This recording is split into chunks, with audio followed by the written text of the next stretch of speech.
Kindly subscribe to YouTube channel and follow on Facebook page at Dr. Zabby's Talk Show. Mo kí ẹ̀yin ìyá, mo kí ẹ̀yin bàbá, mo kí ẹ̀gbọ́n, mo kí àbúrò. Èmi ọmọ yín náà ni olólùfẹ́ yín, ààyè ọpẹ́ yọ. Dr. Zabby's Talk Show, ọ̀gá ńlá, ìyá aláya, ẹ ṣáà dámọ̀. Now, mo rò pé gbogbo nǹkan tó ń lọ lọ́wọ́.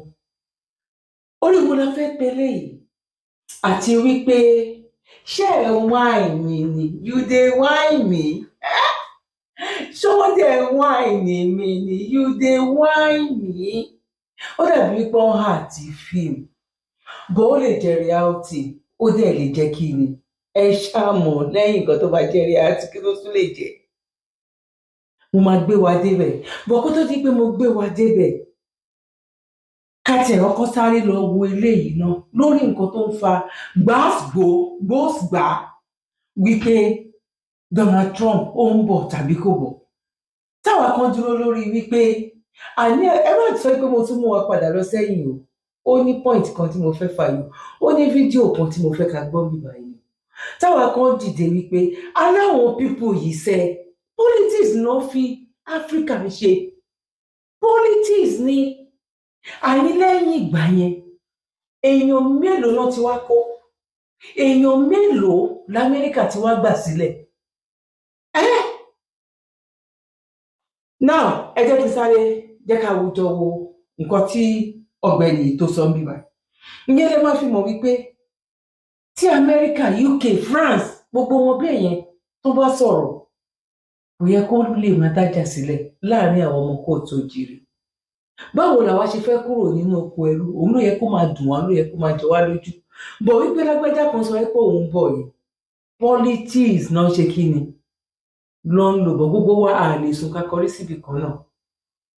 Now, let's go. What happened in Lagos yesterday will destroy the American empire faster than any nuclear weapon ever could. Okay. I've studied great power transitions for 50 years, witnessed the collapse of the Soviet Union, analyzed every major shift in global dominance since the Congress of Vienna. But what I observed from my office at the University of Chicago yesterday morning stopped me mid-sentence during a lecture on hegemonic stability theory. My phone buzzed with a breaking news alert that made every theoretical framework I've spent decades building suddenly, terrifyingly real. Trump just threatened military action against Nigeria, not for harboring terrorists, not for invading neighbors, but for accepting payment for oil in currencies other than the dollar. Let me be clear about what this means. For the first time in modern history, the United States has explicitly threatened to maintain monetary dominance. We've crossed a line that even the most aggressive empires in history hesitated to cross. And Nigeria, this supposed client state that we've taken for granted for decades, looked us straight in the eye and said no. But here's what nobody in Washington understands yet, and this is where my analysis of great... Even though in Nigeria or in abroad, not everybody understands what is going on.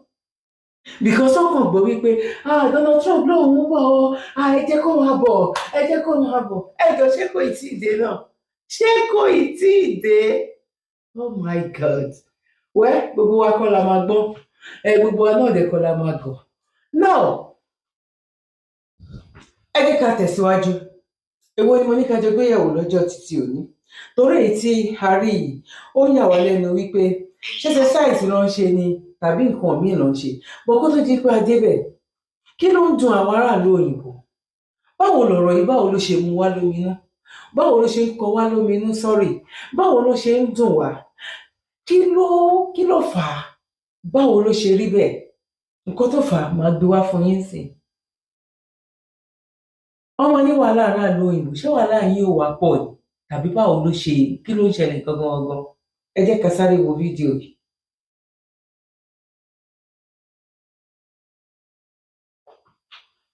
Now, see the video wey just dey roll for my screen so. This one na UK, United Kingdom, abroad. Now you see so. Okay.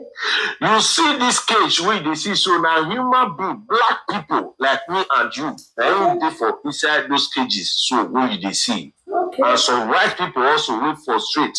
Now then, now they for inside these cages where they see so. You see this where they see so, you get some people where see there among them, where they say they sell their house, sell their cars. Yeah. And stop their business, sell their business journal when they take go UK. Yeah. My people, at the end of the day, they will go end for inside cage like this for street. During cold, they dey inside that cage during winter. During sun, during heat, they dey inside that cage for summer.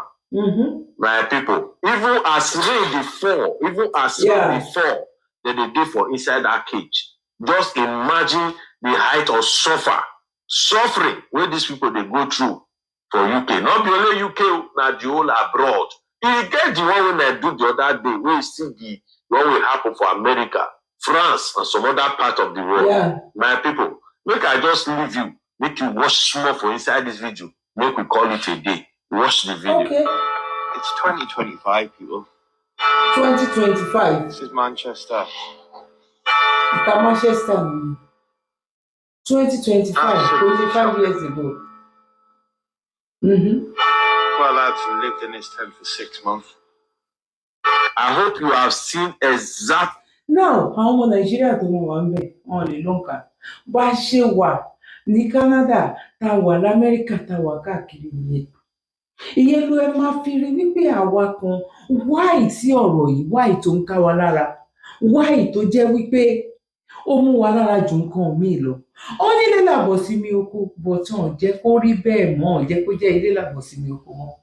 Ẹ má jẹ́ gbà wá lákòókò torí mo fẹ́ ká ṣe ní pápápá. Ẹ jẹ́ ká gbọ́ nǹkan tí bàbá wa ìsọ tí bàbá ẹgbẹ́ sọ. Kí wá sọ fúnra lára mi kí gbogbo ọmọ Nàìjíríà lè gbọ́ lẹ́nu. Oríta mẹ́ta ni mo wà yìí. Wọ́n ń béèrè pé kémi náà jọ kí n sọṣẹ́ tí mo ṣe ń lu òyìnbó. Alábàárù ni mò ń ṣe nílùú òyìnbó. Mo ń roko. Mo ń kògbé. Mo ń ṣiṣẹ́ nínú warehouse. Iṣẹ́ ìdọ̀tí. Òun ni mo fi ń bọ́ ìyàwó àtọmọ. Òun ni mo fi ń sanwó lé. Òun ni mo fi ń ṣe nǹkan dáadáa nínú ayé. Mi ò ṣiṣẹ́ ní ọ́fíìsì. Mi ò so táì rìn láyé. Mi ò so táì. Mi ò lọ jókòó síbì kan. Mi ò mọ bó ṣe ń tẹ laptop. Mi ò mọ bó ṣe ń kọ nǹkan kan. Mi ò mọ nothing. Bọ̀ ká ṣiṣẹ́, ká roko, ká ṣiṣẹ́ alábàárù. Ojú òtì ni òun ni mo ń ṣe. Ẹnu ara mi lẹ́sìn gbọ́ ìkó ń ṣe AI o. Èmi bàbá ẹgbẹ́ mo fúnra mi sọ. Ìwọ wà ní Nàìjíríà, ó wá kẹsẹ̀ lẹ́sẹ̀, òun wá láàánú. Òun ẹ tó máa ṣàánú ẹ̀. Wọ́n ní o kọ́ṣẹ́, wọ́n ní o kàwé. Ó ní o fẹ́ ṣe nǹkan kan. Ó wá ganu sórí ọ̀rọ̀ àwọn tó wà ń lu òyìnbó tó rò nẹ́gbọ́n lu òyìnbó àbí brọ́dà. Òun ni kó ṣàánú ẹ̀. Ẹ̀gbọ́n ẹ̀ já lamba kiri nílùú òyìnbó. Ọ̀pọ̀lọpọ̀ wa àti fira wa ṣògùn owó kẹ́yìn tó wà Nàìjíríà kẹ́ lè máa náwó lọ. Èmi bàbá ẹgbẹ́, èmi ni máa já yín. Sórí ìwé tó náà kà yẹn, tó wá ti torí ẹ̀rù pé o ti ṣe nǹkan bàbàrà láyé ẹ̀ ní Nàìjíríà, wàá fẹ́ là ọ̀gbẹ́ni. Ó máa já yín síta. Wọ́n ní o kọ́ṣẹ́. Òun sọ pé o lè kọ́ṣẹ́. Nítorí pé Nàìjíríà rí bó ṣe rí. Kí ló ṣe Nàìjíríà? Owó gidi, o ò gbé dání. Òun sọ pé Nàìjíríà ṣe bákan. Wọ́n tún wá ń pa alábàárù. Owó àwàrà ro. Nítorí pé ojú ọmọ Nàìjíríà. Má ṣe ìyá ẹ̀ nígbò. Ó ti gbọ́ pé mo ṣe ń lo ìgbò báyìí. Mi ò jókòó sọ́fíìsì, mi ò ń wọ blazer, mi ò ń wọ suit, mi ò ń wọ kankan. Aṣọ dúdú, aṣọ mẹ̀kó, máa ń fẹ́ yìí gbolẹ̀. Ní bó ṣe ń lo òyìnbó nìyẹn. Ohun tó bá wá fẹ́ ṣe sí. Bóyá wàá gbọ́ eléyìí, ìwọ náà á jíde lórí àkété tó wà. Àárọ̀ la ni Monday. Wàá ṣe kí ni? Wàá gba aláàbùtú lọ, wàá gba my 12 lọ. Wàá fi àwọn èèyàn lọ́rùn sílẹ̀ kó yé máa pè wọ́n fún ọjẹ́ 2K. N tó lè ṣe wà nínú Nàìjíríà tó máa fi jẹun. Ìwọ náà lọ máa ṣe alábàárù. Ìwọ náà lọ máa roko. Ìwọ náà gbàbọ lọ. Kò gba ìtumọ̀ta lọ. Náà, mo ní fídíò yìí mo ní mi fẹ́ kó pọ̀ bó ṣe lè wù kó wọn. Èyí tí mo wá ń rí gẹ́gẹ́ bí wípé you dey whine me? Ṣé à play? Ṣé ọ̀rọ̀ tó ń sọ yìí wípé ó ń bálé ó ń bára oko? Ṣé ó gbá ká ṣe tíátà pẹ̀lú ẹ̀ ni? Ẹ jẹ́ kí n wá lọ gbé wá kémi àti kájọ wò. Torí wípé kí ni bàbá wa Gani Adams ẹ ṣọ́ra yín o. Kọ́mọ̀ wá ṣe kinní fún yín o máa fi wọ̀n wá sí yín o. Màá fi ti bàbá Gani Adams, màá fi wọ̀n yín o. Hey, ẹ ṣọ́ra yín o. You dey whine me? Let's go. It has started. Did you see that video? What that area fool? Did you see where a Nigerian lawmaker was beaten? By people of his own constituency. Very sad something. Ladies and gentlemen, who you are watching in this video is Honorable Mikailu Dangubi, representing Maru South in Zamfara State House of Assembly. For that, they beat up the man who violated for neglecting his constituency since he was elected in 2023. Okay. They slapped this man, they threw sand, they threw rock, and they were chanting Bamai, which is a term signifying rejection or lack of support. They are saying we reject you. They are saying to hell with you. Can you imagine? Kogi people are out of this WhatsApp chat group right now. They are like, what's happening? What are you guys talking about? Some people have been talking. What do you think you're saying? What do you think you're talking about? What are you talking about? What happened is unfair. You see, this is what we've been telling the rest of the lawmakers. When you refuse to do your job, it has started. The day is coming when the poor will have nothing else to eat but the rich. When you keep people in perpetual poverty, the day will come that they will come after you. This is a warning. I hope the other lawmakers have seen this video because this is a sudden warning for all of you that if you don't do well by the people, the day will come that the people will come for you. As much as we are not advocating for violence, you guys are wanting about peace.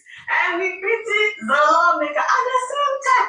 No, mo kí gbogbo wa lẹ́ẹ̀kan sí wípé irú nǹkan báyìí àti ọba àti ìjòyè ó ti pẹ́ káwa kan ti ń sọ bẹ́ẹ̀ ni. Now ká wá lọ sí èyí tí mo sọ wípé oh my God, no. Orí wípé kí ni? Ṣé ẹ ń ṣe Yorùbá movie ni? Ṣé ẹ ń ṣe Yorùbá movie ni? Ṣé Yorùbá movie lẹ ń ṣe? Lẹ ń hàt fún wa? Ṣé ẹ ń hàt nǹkan kan fún wa ni? Ẹ jẹ́ kí n lọ gbé wọn wá. Ká tó wá sọ̀rọ̀ lé lórí.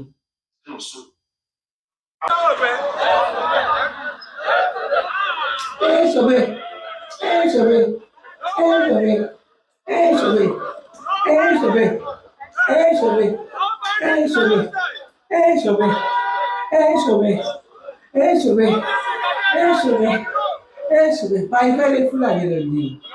Báyìí fẹ́rẹ̀ Fúlàní lọ ní. Lórí títì.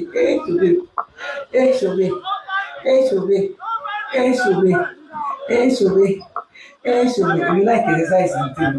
Gbogbo èyí tí mo ṣe yẹ mi fi ṣe exercise ní tèmi. Mi like máa dúró sójú kan.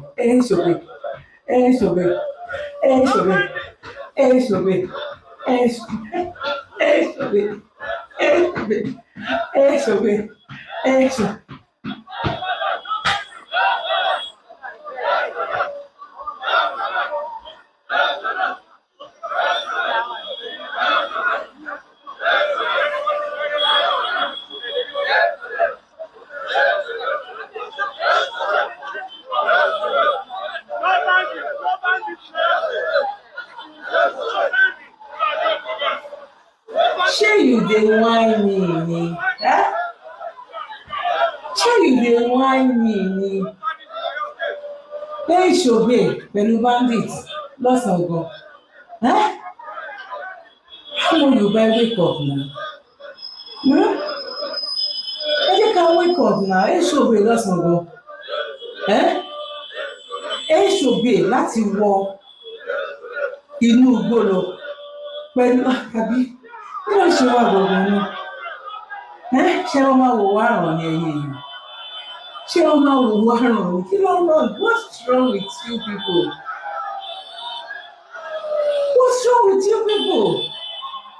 Ìṣòbè lọ́sàn-án gan lọ ṣe ìṣòbè nínú igbó. Kàbómi nìkan ni mò ń rí ni. Ọgbọ́n nǹkan mi máa tún máa make sense. Fẹ́lò mi tí ò dẹ̀ ní make sense. Lọ́dọ̀ tèmi tí ó lè máa make sense. Ó lè make sense lọ́dọ̀ ẹ̀mí iṣẹ́ understand it. Because gbogbo ìṣòbè yìí níṣẹ́ ló yẹ ká ti reaction níbi tó jẹ́ nípa àwọn arígbà wọ́n ti ń wọ gbó lọ. Ẹ wò wọ́n náà ti wà níbi báyìí. Wọ́n náà ti wà níbi báyìí. Tàbí kí ni gbogbo eléyìí? Ẹ wá rí ní àwọn nǹkan kan tó ń ṣe tó jẹ́ kí gbogbo àwọn aráàlú òyìnbó náà ń lọ́wọ́ àmì torí pé kíní ó ká wa lára ó mú wa lára ju wa lọ kódà gan ọ̀pọ̀lọpọ̀ àwọn tó wà ní Nàìjíríà ọ̀hún mọ̀ nǹkan yìí wípé ìlú ti bàjẹ́ tán káwọn ṣáà ti jẹun ni mo ilé tó ń ṣe ó ṣòbe yìí ẹ̀yin ìyá mi bàbá mi ojú ò lè fi wò ó lé bàbá Gani Adams tí ẹ bá fẹ́ bọ́ síta ẹ bá fẹ́ ṣeré bẹ́ẹ̀ lọmọkùnrin ń ṣe ẹ ṣeré bẹ́ẹ̀ ẹ jẹ́ ká gbọ́ nǹkan tí bàbá wa sọ.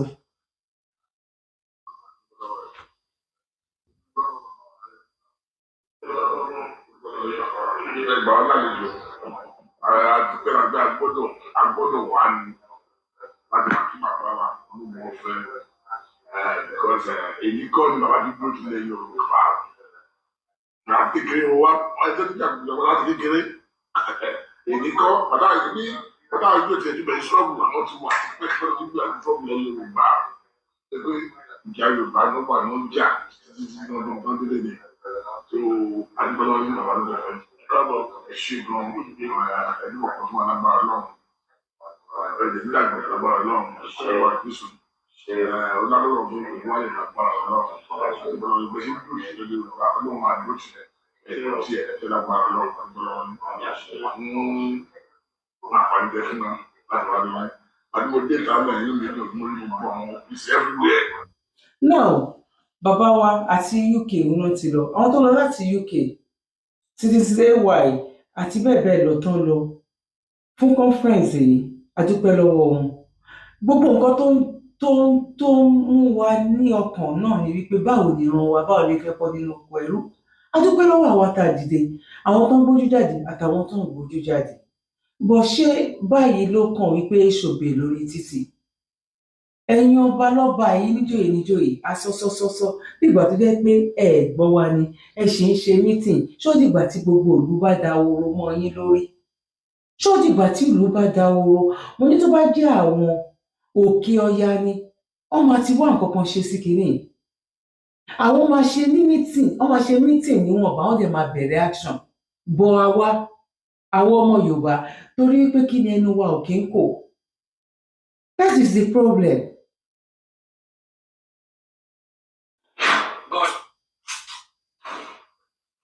God have mercy.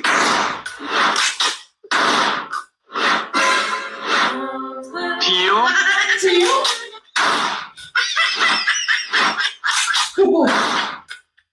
The work is done. Finish him. God have mercy. Kí nìyẹn ni wípé Ọlọ́run má jẹ́ kí bàbá Bọ́lá Ahmed Tinubu kókó bá gbogbo àwọn ọmọ Nàìjíríà ní àwọn African country. Ẹ máa rí fídíò yẹn mi ò gbé wá bóyá máa gbé wá lọ́jọ́ mi tó fi jẹ́ pé àwọn Ghana wọ́n ti bẹ̀rẹ̀ sí ní ṣe rálì kákàkiri ìlú wọn wípé Nigeria must go àti bẹ́ẹ̀ lọ lórí àwọn tó kó wa lẹ́rú tí bàbá Bọ́lá Ahmed Tinubu tó ìbá ń pọwọ́ pọ̀ láti lè sẹ́pẹ́ àwọn fẹ́ bà Áfíríkà jẹ́ torí Ọlọ́run tàbí irú kí la fẹ́ pe léyìí torí tọ́lọ́run gbogbo àwọn nǹkan àwọn tó dẹ̀ ń ṣiṣẹ́ ribiribi wọn ò rí èèyàn láti ràn wọ́n lọ́wọ́ àwọn tó bá wà nílùú òyìnbó tó bá ṣe òyìnbó ò ràn wọ́n lọ́wọ́ tó bá tẹ̀ wá ràn wọ́n lọ́wọ́ gbà tí ẹ̀ǹdọ̀ dìde tó bá tó stage wọ́n máa yí orúkọ wọn padà wọ́n máa sọ pé òyìnbó ló ṣe é kò yé yín ẹ jẹ́ sáré lọ gbọ́ ti èèyàn méjì ìyá bàbá mi ẹ̀gbọ́n mi àtàbúrò mi ẹ má gbàgbé láti bá wa ṣe ẹ má gbàgbé láti bá wa fi kọ́mẹ̀ntì tì í sílẹ̀ mo ti pẹ́lẹ́ ẹ̀yin tí wọ́n bá wa láìkì program wa ẹ̀yin tó bá tẹ̀jẹ̀ nígbà ọ̀pẹ má gbàgbé láti bá wa subscribe. God bless you. Ẹ jẹ́ ká sáré lọ gbọ́ nǹkan tó ṣẹlẹ̀ níbí wa. Let's go. Will potentially change the world forever, all from his backyard. I want to tell you the story of Julian Brown, a kid born in Tennessee, raised in Atlanta, self-taught welder and inventor with no degree or lab. He's managed to turn plastic into fuel. Turn plastic like garbage, any plastics that you find in your trash, into fuel, guys. Diesel specifically. He realized that plastics come from crude oil. And to his belief, he was like, this could easily be turned back into fuel. So he built a small reactor and called the process Plastoline, converting plastic into diesel, gasoline, and jet fuel. He launched a startup called worldwide The science behind it was pyrolysis. So this is not new. It's been done before, but he upgraded it using microwaves and solar energy for a cleaner conversion. He suffered second-degree burns in an explosion, but refused to quit. He tried to raise $1 million to scale this idea, but he managed only a few thousand, like tens of thousands. Then in July 2025, he posted that he's under attack, and then he just vanished. Now he's back, and you know, experts are trying to dismiss this and saying that his work is risky or unproven, but this is the reality. He's had independent tests done, and they've said that the gasoline, the diesel he's producing, is some of the most refined that they've seen, and it is completely functional. He's tested it live, put it into cars, it's operating. This could change Africa, for example, in terms of the way that we can access fuel, because we have dumps, tons and tons of dumps of plastic in Africa that we could reconvert, not to mention all over the world. Now, the question you ask yourself is why this is not front page news everywhere, and why this young man has not been able to raise $100 million, $1 billion from the Black community. Forget everybody else, just from the Black community. Because they constantly say that we don't have innovation, we don't have brain power, with all of this nonsense, which are all lies. We see a kid that can do this in his backyard with nothing, and we're not supporting him. That is insane. What are all the millionaires doing? Why are we not protecting him? This guy should be on everybody's news station just for visibility, to protect his safety. We should only protect him. Àwọn òṣìbá Amẹ́ríkà gan lélẹ̀ wà, àwọn tó wà ní Áfíríkà gan, life wọn safe ní irú nǹkan báyìí. Àwọn olórí gan pàápàá gan, okay, ẹ jẹ́ ká lọ gbé tó wà ní Nàìjíríà. Tó wà ní Nàìjíríà gangan fẹ́ máa gbọ́ láti ẹnu. Ká ẹ̀ ṣe wá sẹ́yìn tó wà ní Amẹ́ríkà. Because kò sí any support láti ọwọ́ àwọn olórí. Gbogbo olórí pátápátá ni. Irú àwọn churches gan, ẹmúye kan tó sọ pé wọ́n bá lọ́wọ́ àwọn Fire of Mountain whatever nínú UK bíbá. Ṣé ẹmúye tán ló ń bá wọn fà nínú àkáǹtì wọn? Irú lady tí mo fẹ́ gbé wá yìí, ó tó láti sponsor wọn, ó tó láti sponsor lady yẹn. Ẹ jẹ́ ká sáré lọ gbọ́ láti ẹnu. There are 4 things that make a nation powerful: population, economy, security, education. Nigeria has only 1: population. Education, 0. Security, 0. Economy, 0. While we're describing Nigeria as an oil-rich country today, the UAE is celebrating the exportation of their last barrel of oil. The future of Nigeria and Africa is in our people, it's not in oil. It's not in the fancy cars of our politicians. We need to see innovation hubs as much as we see churches in this country. I want to see artificial intelligence hubs. I want to see more hospitals where we're using drones to deliver blood. You saw all those things in the film? Inside Make Nation, I designed a bra that uses predictive analytics to check early stage breast cancer in women. The helmet you saw Adeolu Akintoba wearing in that film, I designed it to be able to check the presence of cerebral palsy. Leveraging machine learning, tools of artificial intelligence, made in Anthony Village at my AI lab in Lagos, Nigeria. And my name is Toyosi Akeredolu. Toyosi Akeredolu. Toyosi Akeredolu. Orúkọ Yorùbá ló ń jẹ́. Orúkọ Yorùbá ló ń jẹ́, but ẹ lè rí kó máa sponsor ẹ̀. Ìjọba lè sponsor, pastor lè sponsor, imam lè sponsor. At the end of the day, tí ò bá wá lónìí lọ́wọ́, á ló ṣe díẹ̀ ní kókó gbá orí, kí la fẹ́ ṣe? Bàbá wa Gani Adams, ṣé ṣòbe lọ̀rọ̀ tó wà nílẹ̀ ìṣòro ló gbà? Mo wá agbogbo wa pátápátá là á expect. À á expect àwọn nǹkan tó tangible. Ariwo wa ò gbọdọ̀ lọ lásán. Làálàá wa ò gbọdọ̀ já sí òfo. Ẹ bá wa take action. Ẹ jọ̀ọ́ òkèrè o, onílé kó sọ fún toko, kálejò kó sọ fún ibi tó bá ti yan báńgà ní Nàìjíríà, wọ́n máa gbé wọn. Tọ́rọ́ ní báńgà wọ́n yàn lọ́jọ́ kìíní àná, wọ́n fi máa ń pààyàn nínú church. Number 2, ibi tẹ́ bá ti gbọ́ wípé ọmọ ń sunkún níbì kan lóru, ẹ fi ọmọ yẹn sílẹ̀ kó sunkún pa síbẹ̀ ni o. Irọ́ náà ń pa o, wọ́n ti lọ ṣe fake nǹkan tọ́mọ fi ń sunkún o. Òun náà ló ń jù sílẹ̀ káàkiri ńsìnyí o. Tẹ́ bá wá rí wípé ọmọ tó bá ti wá rí pé ọmọ sunkún pa ara ń ta wọ́n wípé ọmọ wo ló wá ń sunkún, ibo náà gbọ́mọ sí, kán wá yọjú. Wọ́n náà ti gbé mọ́tò sílẹ̀ o, wọ́n tún ṣe ń jí wọn gbé lóru nìyẹn o. Àwọn kọ́kọ́ wọlé á kó gbogbo nǹkan tó bá rí wípé ó lè di owó fún wọn, wọ́n tún máa gbé wọn sínú mọ́tò tàbí ẹ gbọ́ tàbí ẹ dáhùn. Ẹ bá wa sọ fún wọn nílé, ẹ bá wa sọ fún àwọn ará Nàìjíríà. Ẹni tó bá gbọ́ igbe ọmọ wípé ọlọ́mọ ń sunkún lẹ́yìnkùnlé lẹ́gbẹ̀ẹ́ ilé nínú ibì kan, tètè kó bàtà, ẹ má ṣílẹ̀kùn o. Tó bá lè sá, tètè máa sá lọ. Tó bá lè jẹ́ inú ilé ló wà, tilẹ̀kùn ẹ gbọ́in kó bẹ̀rẹ̀ sí ní máa pe àwọn ará àdúgbò. Kẹ́ bẹ̀rẹ̀ sí ní máa ju òkò, àní ẹ lọ kókò tó dáa, ìgò àfọ́kù ẹ lọ kó sínú ilé. Ẹ lọ mọ bọ́n ẹ máa ta ọfà, ẹ lọ mọ bẹ́ẹ̀ máa gbé igi. Tẹ́ bá gbọ́ gbogbogbà, àwọn nǹkan tẹ̀yìn gan bá jù gan, bó bá jẹ́ bísíkò gan ẹ mu sínú ilé. Tẹ́ bá ìyàn lóru wọn lè mú yín tó wọ́n fẹ́ wá attack yín ni. By the time táwọn yẹn bá gbọ́, ṣe lọ́ máa rò pé wọ́n yìnbọn ni wọ́n máa sá lọ ni. Anything tẹ́ bá fi lè save ara yín, tẹ́ bá fi lè guide ara yín, torí ìjọba already láti ṣe nǹkan kan fún anybody. Òun ni kẹ́ ẹ ṣe. Ẹ jọ̀ọ́ ẹ torí Ọlọ́run, mi ní fẹ́ jẹ́ kí fídíò ìpọ̀ kẹ́ ẹ lè bá wa pín fáwọn ará Nàìjíríà.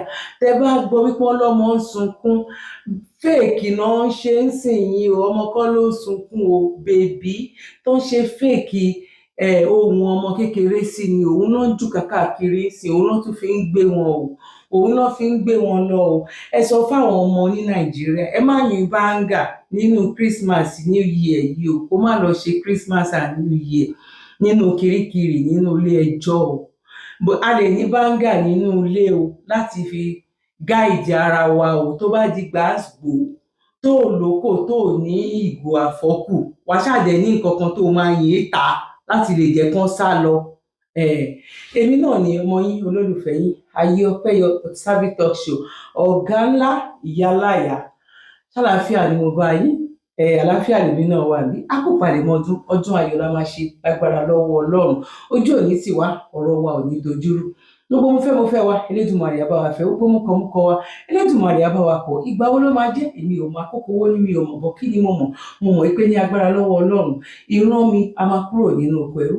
Ó ń ṣe ọmọ lókùú bẹ́ẹ̀ ni à ní sí pẹ̀lú òkú ẹ̀. Lágbára lọ́wọ́ Ọlọ́run, èyí tá bá fojú ọwọ́ ṣe, àrífẹ̀yìn ọwọ́ dànù. Lẹ́ẹ̀kan sí, ní every Monday ní 9 o'clock UK time, 10 o'clock Nigeria time, máa ṣe program tó máa jẹ́ live. Tá lè máa pè wọlé. Oríṣiríṣi topic dè la máa treat bẹ́ẹ̀ ni. Lóríṣiríṣi lọ́lọ́kanòjọ̀kan tá lè máa gbé àwọn èèyàn wá.